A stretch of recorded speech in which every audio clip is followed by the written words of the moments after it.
Welcome to Pax Britannica. Season 2, Episode 53, The New Model Army.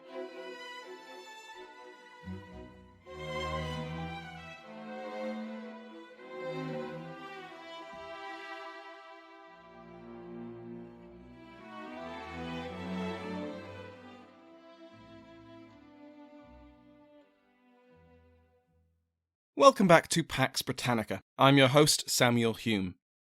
Before we begin today, I'd like to thank my Patreon House of Lords, which has been joined by Joshua Prisman, Earl of Dumfries, and Beau Baron Rydeng. Like all other patrons, they can now listen to this and every other episode ad-free. Go to patreon.com/PaxBritannica to find out more. Last week, we saw how the Earl of Essex, through overconfidence, faulty intelligence,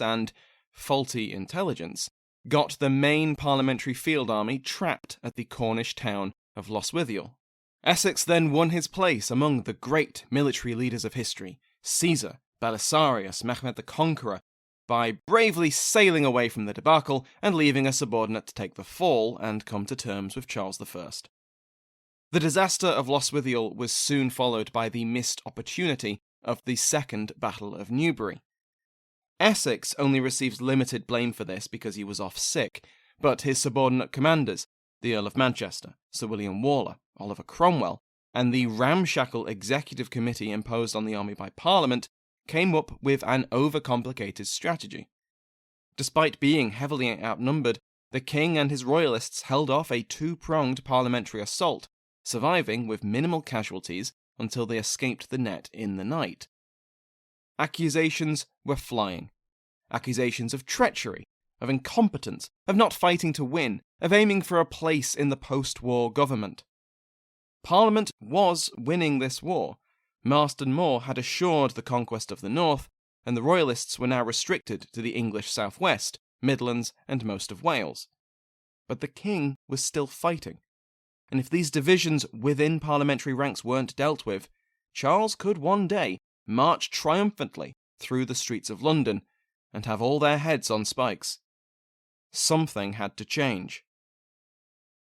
After the Second Battle of Newbury, the two sides prepared to stand down for winter. After Newbury too and Loswithiel, the royalists were reinvigorated. Things were still looking bad for the king.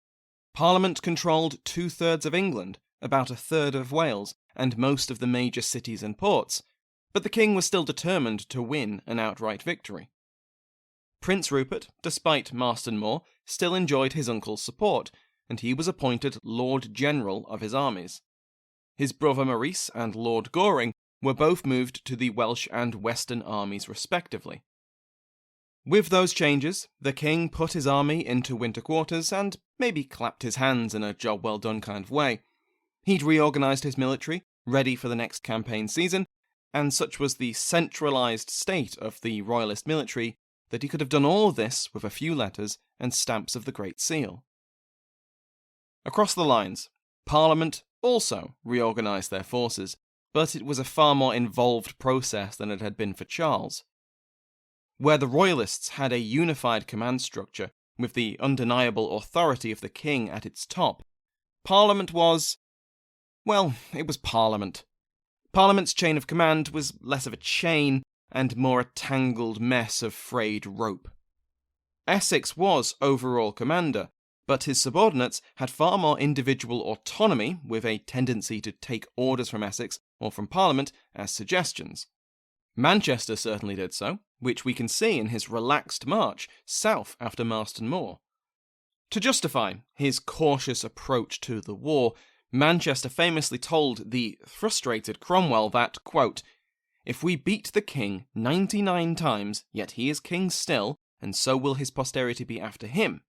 But if the king beats us once, we shall all be hanged, and our posterity will be made slaves." This was not a good enough excuse for Cromwell. Adding to these issues was the reliance on the county militias and the trained bands of the towns. With some exceptions, these soldiers were reluctant to travel far from their homes, were unwilling to accept the conditions and discipline which some among the parliamentary leadership, Cromwell especially, believed was necessary to win the war. That was just in the purely military hierarchy. Because if there's one thing Parliament loves, it's committees.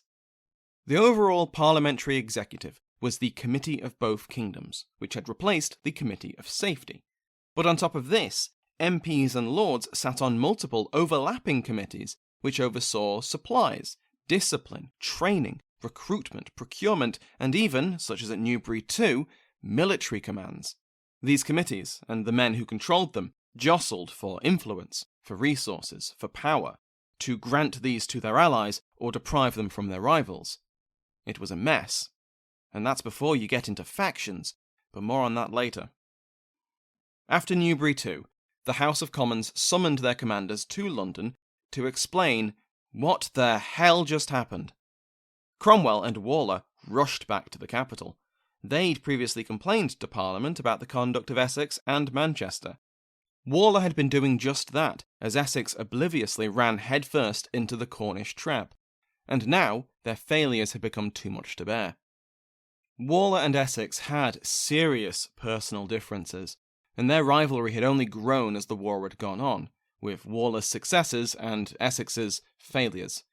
And we've seen how their dispute had repeatedly hurt Parliament's war effort. For Cromwell and Manchester, their relationship had similarly crashed on the rocks of war, and Cromwell openly disagreed with his superior's cautious approach to the conflict. But especially clear is that the divisions within the Eastern Association army owed plenty to religious differences. Manchester was a full-throated supporter of the Scottish alliance, and the Eastern Association army was joined by Major General Crawford, a Covenanter general with very clear opinions of independency. Cromwell viewed the strict uniformity of Scottish Presbyterianism as little better than Laudianism. Both persecuted dissident beliefs. If they won this war, and as far as Cromwell was concerned, if the same incompetent men stayed in office, that was a big if, then what would they win? What were they fighting for? They'd simply swap one rigid system of spiritual conformity with another. But those had been the terms of the Scottish alliance, and the Solemn League and Covenant was very clear that any incendiary who threatened this should be considered a traitor. Keep that in mind. On the 25th of November, Cromwell and Waller presented their cases to Parliament. Waller repeated his earlier claims against Essex, only now, after Lostwithiel and Newbury too, his complaints received more eager ears. Cromwell's issue was with Manchester, and he laid out clearly how his incompetence at Marston Moor had nearly lost Parliament the battle, and how his incompetence at Newbury too had lost them the battle. Cromwell declared to the House of Commons that, quote, "His lordship's continued backwardness to all action, his averseness to engagement, or what tends thereto, his neglecting of opportunities, and declining to take or pursue advantages upon the enemy, and this, in many particulars, contrary advice given to him, contrary to commands received, and when there had been no impediment or other employment for his army." End quote. In other words, Manchester was, at best, an incompetent commander whose caution was delaying Parliament's victory, or at worst, actively restraining his army to avoid an outright defeat for the king in the hope of future advancement. The two earls were not about to take these attacks lying down. On the 28th of November, Manchester made his statement in the Lords, defending his conduct throughout the campaigning season and attacking Cromwell as a radical in both religion and politics. His aim was to disarm Cromwell's charges against him of being militarily incompetent by reversing the attack. In actual fact, Manchester argued, Cromwell was a radical independent, whose independency was a threat to the war effort and the Scottish alliance, and it was this that was the chief motivation for Cromwell's attacks on himself. To justify his position, Manchester reported that Cromwell had called the Assembly of Divines persecutors who persecuted honester men than themselves. Manchester warned that Cromwell could as soon draw his sword against them as against any in the king's army. His radicalism was not limited to religion either. Manchester informed the House of Lords that Cromwell's, quote, expressions were sometimes against the nobility, end quote, and that he, quote, hoped to live to see never a nobleman in England. Cromwell's radicalism was apparently spreading to his troops, and Manchester warned that, quote, in case there should be any conclusion of a peace, such as might not stand with those ends that honest men should aim at, this army might prevent such as mischief. The Earl went on, defending in detail the charges of incompetency, cowardice, and generally poor leadership which Cromwell had accused him of. In fact, it had been Cromwell who was responsible for the failure of Newbury too, and it was Cromwell who had refused to send his cavalry to guard against the king's return at Donnington Castle. He was the one actively hampering the war effort due to his political and religious radicalism, and he should be removed from command as soon as possible. Manchester then had his statement printed and sent to both houses on the 2nd of December. Meanwhile, Essex prepared his own attack against Cromwell. He met with the Scottish commissioners and attempted to convince them that Cromwell was clearly a radical incendiary who was threatening the unity of the two kingdoms, and according to the Solemn League and Covenant, was therefore a traitor. The Earl of Loudon, the Lord Chancellor of Scotland and one of the Scottish commissioners, was sympathetic to Essex's charges.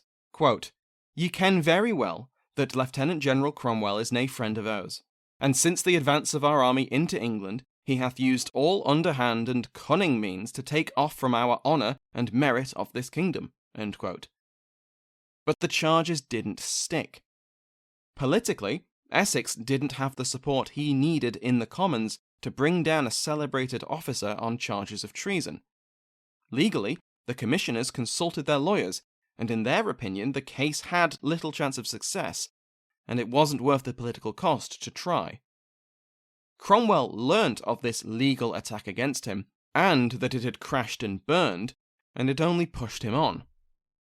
When the Earl of Manchester's statement was read in the Commons on the 4th of December, Cromwell attended and, after disputing the attacks against him, added more to his charges against Manchester, as well as raising the question of whether Manchester had violated parliamentary procedure by responding to charges which had only ever been made in the Commons, and had not yet been presented to the Lords.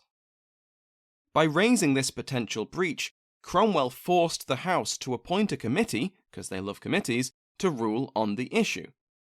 In a masterful stroke which perhaps betrays how close to home Manchester's charges had hit, Cromwell had defended himself from the charges, presented more of his own, and then used parliamentary procedure to block any further debate on the matter until the committee concluded. The last word had been Cromwell's. This dispute was quickly escalating into a potential breach between the Commons and the Lords. Possibly as a genuine attempt to calm the confrontation before it split the parliamentary cause, or possibly as a clever ploy by the war faction in Parliament, who believed that the king had to be militarily defeated, and that neither Essex nor Manchester were committed to his defeat, the House of Commons passed the Self-Denying Ordinance on the 19th of December. This would require the resignation of all members of Parliament and Lords from their military and civil positions. By removing the MPs and Lords from the military, this would separate the two spheres of politics and war, and allow each to focus on their objectives without distraction. That was all very well, but it struck at the heart of aristocracy in England. The nobles had always fought. Always. It was their raison d'etre. Even with the centralisation and disarming of the nobility under the Tudors, the honour of leading armies, the positions of Lord Lieutenant, were the traditional domains of the great families of the kingdom. So, unsurprisingly, the House of Lords did not like this ordinance. On the 13th of January 1645, the Lords rejected the Self-Denying Ordinance. But the Self-Denying Ordinance was only one half of the plan. The ordinance would also mean the centralisation of the military. Militias and trained bands across the kingdom, who had been raised and led by parliamentary-aligned nobility, would now fall under a central authority.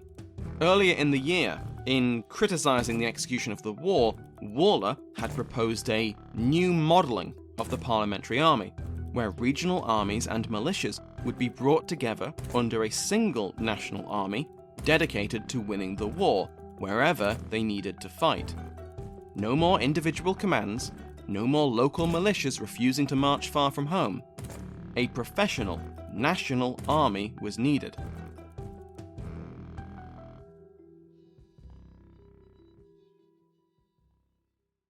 Game of Thrones and A Song of Ice and Fire author George R. R. Martin has been inspired by a variety of writers, from Shakespeare to Tolkien to Lovecraft, but an influence on him that's arguably even greater is real-world history.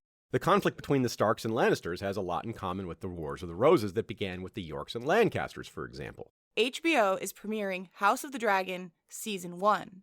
Set 200 years before Game of Thrones, it features a civil war reminiscent of the anarchy, which came to the UK when King Henry I died without a living son. History of Westeros podcast has been obsessively putting out episodes on this and all sorts of related topics for 10 years now. Books and shows. All of it. Sometimes with prepared discussions, sometimes with a script, sometimes with both. We have interviews with the people most involved, like George R. R. Martin himself and showrunner Ryan Condal. George has said he designed his books to be read over and over. So, we have. You can find us on any podcast or video platform. That's right. Check out History of Westeros podcast wherever you listen to podcasts or wherever you watch videos. On New Year's Eve 1644, Parliament voted to form a new army of 16,000 infantry, with 2/3 musketeers and a last third pikemen, 8,000 cavalry, and 1,500 dragoons. Though after the stern realities of men and money took their toll, it was 14,000 infantry and 6,000 cavalry instead. Still a significant force. It would be made up by merging the armies of Essex, Manchester, and Warler into a single army. At this point, there were several other parliamentarian armies totaling around 60 to 70,000 men, who would gradually, over the years, merge with this new force. The question was, who would lead this army? This new model of army? Whether or not the Lords approved the Self-Denying Ordinance, Essex was out of the running. He was too controversial, too tepid, and he'd already been given command of multiple armies already. Even as the Lords disputed the new Model Ordinance, the Commons appointed the young, experienced, and successful Sir Thomas Fairfax. He was, unlike essentially every other notable officer in the parliamentary armies, neither a peer in the House of Lords or an elected member of Parliament in the Commons. He came from a respectable family, he was a political and religious moderate, but his wife was a Presbyterian, and he had worked happily with the Covenanter Scots under Leven. His men loved him. He was a proactive and energetic commander. But he was also able to take orders, and appeared to have little political ambition of his own. To put it simply, he was the perfect choice to lead this new model army, to ignore the factions and egos, and to win this war. His infantry commander was another officer we've met before, Sir Philip Skippen, the lucky guy left holding the bag at Lostwithiel while Essex rode away to safety. He was, like Fairfax, a moderate, with military skill and experience. He would command the infantry. Now, you might be wondering, if Fairfax is in overall command and Skippen commanded the infantry, who was going to lead the cavalry? If only there was an accomplished cavalry officer who was just as determined to win the war as Fairfax and Skippen. If only. Oh well. The position of Lieutenant General of Horse was clearly earmarked for Oliver Cromwell, but his attacks on Manchester and Essex, and his criticism of Presbyterianism and his clear preference for independency, made him temporarily toxic to the House of Lords and to a decent portion of the Commons. Plus, he was an MP, and the Self-Denying Ordinance would require his own self-denial. All of this, the Self-Denying Ordinance, the establishment of the new model army, the appointment of Fairfax and Skippen to its command, had been rejected by the Lords. They wanted Manchester to be the overall commander. Again, Essex had burnt his bridges, and they were holding out for this. The Commons committees which were investigating Manchester laid out their case on the 15th of January, and the Lords Committee to investigate Cromwell had violated parliamentary privilege. Not only had Manchester's published statement in December covered claims made in the privacy of Parliament, a violation of privilege, but by investigating a member of the Commons without the permission of the Commons, they had crossed the boundaries of the ancient constitution of England, and also violated parliamentary privilege. How very dare they? On the 15th of February, the Lords backed down over the new Model Ordinance, and the army was officially created, though Fairfax had already started mustering the army by this point. But the Self-Denying Ordinance was still blocked by the upper house, until the king intervened. Back in November 1644, a new set of peace proposals were drafted and sent to Oxford. This latest attempt at a compromise peace came about by pressure from the Peace Party, with support from the Scottish Commissioners. A negotiated peace was looking like their best chance to enforce the terms of the Solemn League and Covenant. If the war continued, and the king won, they'd be lucky to keep their heads, never mind complete the reformation of the English Church. If the war continued, and Parliament decisively won, the growing influence of the independents might mean a peace contrary to the Solemn League and Covenant. But if the king could be brought to the table, and a favourable compromise achieved, it would sway the moderates who were neither party of Presbyterian or independent, or peace or war. Peace was a convincing reason to overlook any elements the middle group disliked. The negotiations opened at Uxbridge on the 29th of January 1645, so during the parliamentary crisis over the new model army, the Self-Denying Ordinance, and the Cromwell Manchester controversy. The Duke of Richmond led the Royalists at this conference, the Earl of Northumberland the Parliamentarians, and the Earl of Loudoun the Scottish Covenanters. For a faction that truly desired peace, they clearly hadn't learnt anything from their previous attempts at negotiation. The opening demands were completely unacceptable to Charles, and surely they must have known that. The Solemn League and Covenant would be sworn by everyone in the kingdom, from the king down. Episcopacy in all three kingdoms would be abolished. The parliaments of England and Scotland would command the English and Scottish military, and they would take the lead in the continuing war in Ireland. And another royal prerogative would be stripped away. The monarch's foreign policy would require the consent and supervision of both parliaments. Charles would have been, let's say, resistant to these proposals in the best of circumstances, and neither the English Parliament nor the Covenanters were in the best of circumstances. We've just seen the disaster at Lostwithiel and the king's success at Newbury too. At this time, Montrose was in the middle of his year of victories. The Battle of Inverlochy, the great humbling of the Marquess of Argyll, the effective leader of Covenanted Scotland, took place just days after the conference met, and news of the Royalist victory stiffened the king's resolve. He was confident that he could still win this war, or at least force a compromise that was not a complete surrender. Plus, Charles was well aware that his enemies were divided. Why abandon the cause now, when things seemed to be going his way? The talks stalled out, and on the 22nd of February, they were abandoned. This finally broke the deadlock in Parliament.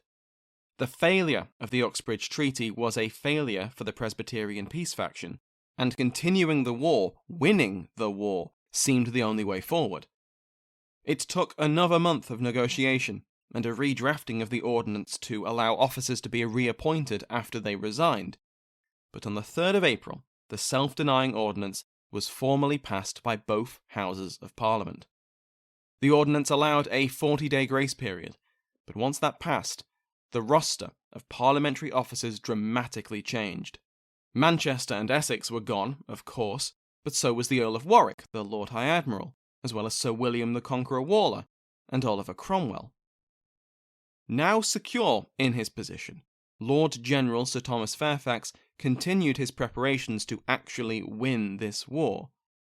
To Parliament, he sent a list of the officers he intended to appoint to his new model army, and the House of Commons debated but ultimately approved the vast majority. The Lords, still smarting over their defeat, meddled with a third of the list, either rejecting or reassigning many of them. but the requirements of the war effort and the start of the campaigning season forced their submission. Elsewhere, there was a war going on. Royalist Sir Marmaduke Langdale, whose amazing name I've criminally underused, went on a streak of victories. He recaptured Salisbury, defeated a 2,000-strong cavalry force, and successfully relieved the siege of Pontefract Castle, defeating John Lambert's besieging force. When Langdale moved on, however, Sir Thomas Fairfax's dad, Lord Fairfax, simply moved back in and put Pontefract back under siege. Things weren't much better for the Royalists elsewhere. In the Marches, parliamentarian commander Sir William Brereton set his sights on Chester, the Royalist-held city situated near the Welsh border, and which controlled one of the few remaining Royalist ports on the Irish Sea. It was vital for communication between Royalists in England and between England and Ireland.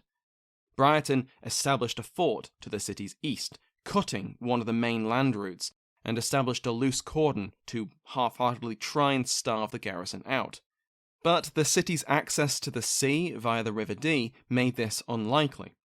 His opponent was Prince Maurice, recently appointed to the Welsh command to replace his brother Rupert.